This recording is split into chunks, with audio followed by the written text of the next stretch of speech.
Bismillahirrahmanirrahim. Assalamu alaikum dear students. Welcome to my YouTube channel Expert Mathematician. I am your teacher Fizan Ahmad. Students, जैसा कि आप जानते हैं हमने प्री कैलकुलस लेक्चर सीरीज का आगाज़ किया है. आज का हमारा लेक्चर नंबर 11 है. Topic of discussion straight line और इंक्लिनेशन और स्लोप को डिस्कस करेंगे. देखिए स्ट्रेट लाइन क्या होती है. एक ऐसी स्ट्रेट लाइन जो कि इक्वेशन इसकी क्या है, वो एक ऐसी इक्वेशन जो कि एक्स वाई वेरिएबल में फर्स्ट डिग्री हो. ठीक है, यानी first degree of two variable x and y. Locus of a equation first degree of two variable x and y is the straight line. अच्छा, क्या होगा कि दो वेरिएबल इंक्लूड होंगे और फिर उनकी डिग्री दोनों की क्या होगी, 1, यानी उनकी टोटल डिग्री क्या होगी, 1 होगी. ठीक है, फर्स्ट डिग्री में डिग्री होता है कि हाईएस्ट पावर. इक्वेशन में जो हाईएस्ट पावर होती, जो ये वाली इक्वेशन है, ये रिप्रेजेंट कर रही है स्ट्रेट लाइन को. इसमें दो वेरिएबल इंक्लूड होंगे. देखें यहाँ पर हम बात करते हैं आगे इंक्लिनेशन एंड स्लोप. पहले इंक्लिनेशन को देखें. इंक्लिनेशन क्या होगा कि लाइन है जिसका एंगल एक्स एक्सिस से क्या होगा, 0 और 180 के दरमियान, यानी ये ऊपर वाला अपर प्लेन के ऊपर होगी. ठीक है, which is non vertical line makes with positive direction of x axis, यानी कि ये जो एंगल बनाएगी ये लाइन वो पॉजिटिव एक्सिस की डायरेक्शन के साथ बनाएगी. तो इसको हम क्या बोलते हैं, इंक्लिनेशन. जैसे कि ऐसे हो जाए, ऐसे हो जाए, ऐसे हो जाए, पॉजिटिव एक्सिस के साथ पॉजिटिव एंगल बनाएगी. ठीक है, तो वो एंगल क्या होगा, 0 और 180 के दरमियान, यानी ऐसे नहीं होगी या ऐसे नहीं होगी, 180 के दरमियान. यानी कि ये अगर लाइन है तो ये एंगल ऐसे बनाएगी, ऐसे बनाएगी, ऐसे बनाएगी, 180 के दरमियान होगा. ठीक है, तो ये कोई दो हमारे पास की पॉइंट्स है. अगर हमारी लाइन एक्स एक्सिस के पैरेलल होगी, यानी ये, तो इसका इंक्लिनेशन एंगल जो होगा वो 0 होगा. अगर ये लाइन जो है वो पैरेलल टू वाई एक्सिस होगी तो इसका इंक्लिनेशन एंगल क्या होगा, 90 डिग्री होगा. अब नेक्स्ट आगे हम स्लोप को डिस्कस करते हैं. स्टूडेंट्स आगे देखें, स्लोप की डेफिनेशन करते हैं. स्लोप ऑफ अ लाइन को हम डोनेट करते हैं एम से. ठीक है, किसी भी लाइन की स्लोप को m से डोनेट करते हैं. ये कोई रियल नंबर होगा, पॉजिटिव या negative. Defines the tangent of the inclination angle if the theta is the angle of inclination, then the slope जो होगी m को कैसे निकालेंगे, टेंजेंट ऑफ थीटा ले लेंगे. ठीक है, यानी जो हमने इंक्लिनेशन एंगल निकाला है उस पर टेंजेंट अप्लाई करेंगे, जो हमारा आंसर आएगा वो हमारी उस लाइन की क्या होगी, स्लोप होगी. फर्स्टली हमें क्या निकालना है, उसका इंक्लिनेशन एंगल. देखें, if the angle of inclination जो है वो अगर हमारे पास 60 डिग्री है, यानी कि थीटा हमारा 60 डिग्री है, तो स्लोप उस लाइन की क्या होगी, tan 60 करेंगे जो कि हमारे पास √3 आता है, तो वो इस लाइन की क्या होगी, स्लोप होगी, जिसका एंगल ऑफ इंक्लिनेशन जो है वो 60 डिग्री है. ठीक है, अब दो तरह की स्लोप होती हैं, एक पॉजिटिव स्लोप और एक नेगेटिव स्लोप. लाइन की दो तरह की स्लोप हो सकती है. अगर हमारा थीटा जो है वो लेस देन 90 डिग्री है, इसका मतलब है कि थीटा हमारा फर्स्ट क्वाड्रेंट के अंदर लाई कर रहा है, तो इसका मतलब है कि tan ऑफ थीटा अगर निकाले तो वो हमेशा क्या देगा, पॉजिटिव आंसर देगा. इसी तरह नेगेटिव स्लोप वो होगी जिसमें हमारा थीटा एंगल जो है, इंक्लिनेशन एंगल, वो ग्रेटर देन 90 डिग्री है. यहाँ से अगर आप देखें ग्राफिकली तो ये एक मैंने रेफरेंस एंगल मान लिया जो कि 90 डिग्री, ये एंगल क्या है, 90 डिग्री है. अब यहाँ पर जो हमारा थीटा 1 है, यानी इस लाइन का एंगल इस positive direction of x axis के साथ क्या है, थीटा 1 है, तो थीटा 1 यहाँ पर लेस देन 90 डिग्री है.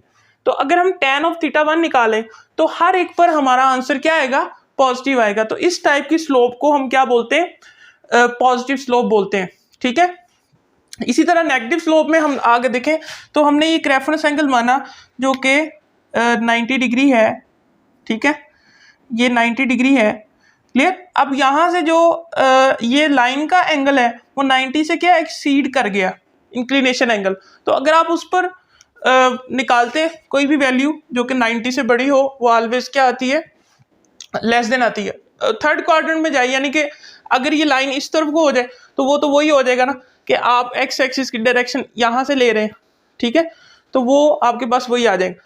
अगर देखें ये आपके पास एंगल जो है इसका ग्रेटर देन 90 डिग्री है, तो tan ऑफ थीटा 2 जो है वो ऑलवेज क्या आएगा, लेस देन आएगा। तो इस तरह आप इसको स्लोप कह रहे हैं, हमने इसको m2 कह दिया, तो m2 भी ऑलवेज क्या आएगा, नेगेटिव आएगा। जो स्लोप है उसको ऐसे भी हम देख सकते हैं, पॉजिटिव और नेगेटिव में डिफरेंशिएट ऐसे भी कर सकते हैं कि जो लाइन लेफ्ट से राइट की तरफ राइज कर रही है, ये देखें राइज कर रही है ना, ऊपर की तरफ जा रही है, तो इसको हम बोल सकते हैं कि ये हमारे पास पॉजिटिव स्लोप है, लेफ्ट से राइट की तरफ, ठीक है, लेफ्ट टू राइट राइज करेगी।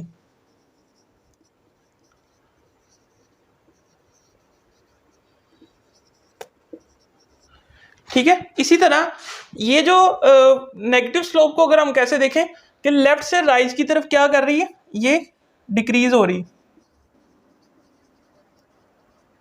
नेक्स्ट आगे देखें, slope of a straight line joining the points, यानी उसकी स्लोप निकालेंगे जो कि दो पॉइंट्स से बन रही है स्ट्रेट लाइन, पॉइंट्स की मदद से स्लोप निकालेंगे। देखें इसका आसान तरीका ये है, ये हमारे पास एक लाइन है पी क्यू, क्यू पी कह दे, ठीक है, तो इसके कुछ पॉइंट्स हैं, हमने लेट कर लिए x1 और y1, x2 और y2, ये हमने पॉइंट की शक्ल में लिख लिया।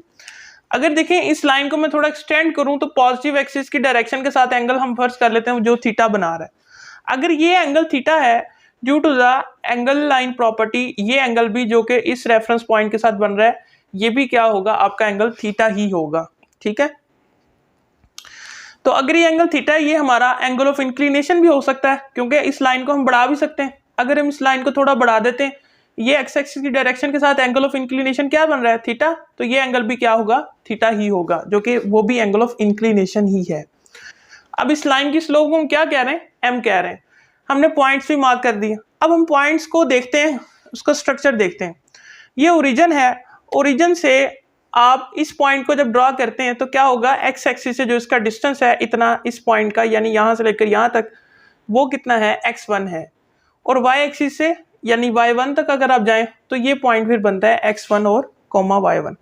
इसी तरह अगर आप x2 y2 की तरफ चलें तो ओरिजिन से अगर आप इस पॉइंट तक मूव करें तो यहाँ पर कहीं पॉइंट x2 बनेगा, और यहाँ से अगर आप ओरिजिन से y2 की तरफ जाते हैं, यानी ये y2 है, ये यहाँ से लेकर यहाँ तक, तो ये जो पॉइंट हमारे पास बनता है वो x2 y2 बनता है, फिर बनता है जाके। ठीक है, देखें अब यहाँ से हमने क्या किया, एक हमने पॉइंट ये भी ले लिया। अब ये पॉइंट हमारे पास क्या है, x2 y1, सॉरी, ठीक है, ये पॉइंट क्या है हमारे पास, x2 y1। कैसे, यानी ये यहाँ से x2 और ये जो चीज़ है ये आपके पास y1। अब आप देखें कि हम कोई किसी भी दो पॉइंट्स के दरमियान ये जो डिस्टेंस है ये हमारे पास हॉरिजॉन्टल डिस्टेंस है, यानी हमने देखा था रियल लाइन पर कोई भी दो नंबर्स हैं उनके दरमियान हम डिस्टेंस फाइंड आउट कर सकते हैं। यहाँ पर x का जो पॉइंट है वो x1 है, यानी ये डिस्टेंस x1 है, और ये इतना क्या है हमारे पास, ये x2 है। तो आप अगर ये डिस्टेंस निकालना चाहते हैं तो आप क्या करेंगे, x2 में से x1 को माइनस करेंगे तो इतना डिस्टेंस आ जाएगा, जो कि अप्रोक्सीमेट ये भी वही चीज़ ही है। ठीक है, इस पर मॉड क्यों लगाया है, क्योंकि जब आप किसी भी दो नंबर्स ऑन x एक्सिस या किसी भी दो नंबर्स ऑन y एक्सिस के दरमियान डिस्टेंस निकालते हैं तो उसकी डेफिनेशन आपने पढ़ी थी कि ये होती है x, a जो कि x माइनस a का मॉडुलस। a और x कोई भी दो पॉइंट है उनके दरमियान हम डिस्टेंस निकालते हैं। तो इसी तरह x2 और x1 के दरमियान और y2 माइनस y1 के दरमियान ये डिस्टेंस हमने निकाल लिया जो कि मॉडुलस की शक्ल में है। अब आप देखें m को हम क्या कह रहे हैं, स्लोप कह रहे हैं, और थीटा जो है वो angle of inclination of a line है। अब आपने जो पीछे डेफिनेशन की है m is equal to tan theta. अब tan थीटा जो है यानी ये एंगल ऑफ इंक्लिनेशन थीटा है, तो tan थीटा की जो रेशो होती है वो होती है परपेंडिकुलर ओवर बेस। परपेंडिकुलर इतना डिस्टेंस और बेस ये डिस्टेंस। ये हमने क्यों निकाला, तो क्योंकि हमने वो फार्मूला ड्राइव करना है। पी आर और क्यू आर, ये distance of P R and Q R, तो ये क्या होगा, y2 minus y1, x2 minus x1। अब यहां पर देखो, if we not apply modulus there is no difference in output. हमारे पास जो आउटपुट है अगर हम मॉडुलस अप्लाई नहीं करते तो फिर भी आउटपुट वही आएगी जो कि मॉडुलस अप्लाई करने से आएगी। तो मॉडुलस को हम अप्लाई नहीं कर रहे हैं। y2 minus y1 divided by x2 minus x1 क्यों अप्लाई नहीं कर रहे हैं, क्योंकि ऊपर भी देखो मॉडुलस है, तो ये भी आंसर अगर नेगेटिव होगा तो पॉजिटिव कर देगा, ये भी नेगेटिव होगा पॉजिटिव कर देगा। अगर हम मॉडुलस को हटा भी दें तो दोनों तरफ अगर नेगेटिव है ऊपर नीचे, वो नेगेटिव आपस में क्या हो जाएगा, कैंसिल आउट हो जाएगा। तो इसी तरह अगर आप इस फार्मूले को थोड़ा यानी यहाँ से माइनस कॉमन लें तो y minus y2, y1 minus y2, इस तरह x1 माइनस x2, जो माइनस बाई रहेगा वो एक दूसरे को क्या करेगा, कैंसिल आउट कर देगा। अब आप इस फार्मूले से कोई 2 पॉइंट्स हमें दिए गए, क्या कहा गया है, find the slope of a line joining P1 and P2, यानी ये लाइन बन रही है जो कि P1 और P2 से मिलके बन रही है, यानी ये P1 है और ये P2 है। इस पर कोई 2 कोऑर्डिनेट हमारे पास दिए गए। अब हमने क्या करना है, उनकी स्लोप निकालनी है और एंगल ऑफ इंक्लिनेशन निकालना है। देखिए यहाँ पर स्लोप का फार्मूला जो है y2 माइनस y1 है। यहाँ से अगर आप देखें तो P1 जो है वो -2 और 3 है। यहाँ से मैं x1 को कह देता हूँ -2 और y1 को मैं कह देता हूँ 3, ठीक है। P2 जो है वो हमारे पास 5 और 8 है, इसमें मैं x2 को कह देता हूँ 5 और y2 को मैं कह देता हूँ 8 है, ठीक है। अब यहाँ से अगर आप फार्मूला अप्लाई करें तो m is equal to y2 minus y1 यानी 8 माइनस 3 5 हो जाएगा और 5 माइनस माइनस जो है प्लस हो जाएगा, 5 प्लस 2 जो होगा वो 7 हो जाएगा। तो ये अब एंगल ऑफ इंक्लिनेशन की अगर बात करें तो हमने क्या कहा, m is equal to tan of theta. तो tan ऑफ थीटा यहाँ पर लगाएं तो 5/7, यहाँ से थीटा अगर आप निकालें तो tan दूसरी तरफ जाके इन्वर्स हो जाएगा। अगर आप इसको जो भी इसको सॉल्व करेंगे वो आपका एंगल ऑफ इंक्लिनेशन आ जाएगा, किस शक्ल में, डिग्री की शक्ल में, ठीक हो गया। तो इस तरह ये था जी आज का हमारा लेक्चर। नेक्स्ट आगे हम पैरेलल और परपेंडिकुलर लाइन स्लोप के बारे में बात करेंगे, उसकी हमारे पास कुछ फार्मूलाज हैं, तो देखते हैं नेक्स्ट आगे। मिलते हैं आपसे अगली वीडियो में। चैनल को सब्सक्राइब कर दें और बेल आइकन को जरूर दबाएं ताकि आपको हमारी लेटेस्ट अपडेट और वीडियोस मिलती रहें। मिलते हैं नेक्स्ट वीडियो में, तब तक के लिए मुझे इजाज़त दें। अल्लाह हाफिज़।